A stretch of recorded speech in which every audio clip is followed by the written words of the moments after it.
Donor Minister Jyotiraditya Scindia will inaugurate the two-day Shillong Cherry Blossom Festival, which will begin in November 15th. Tourism Minister Paul Lyngdoh informed that the state government is awaiting a confirmation from Japan government on which dignitary will attend the festival.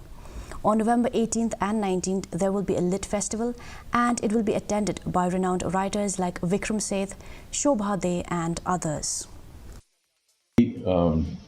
Festival will be inaugurated on the 15th of November by the donor minister, Mr. Jyotiraditya Scindia. On the 15th of November, in the presence of both the Chief Minister and myself.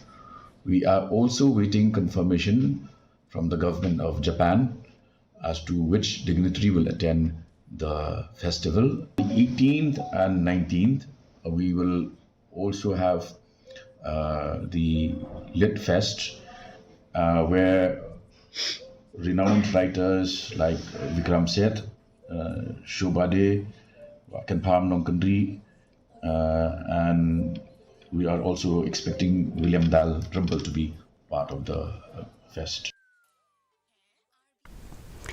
Amid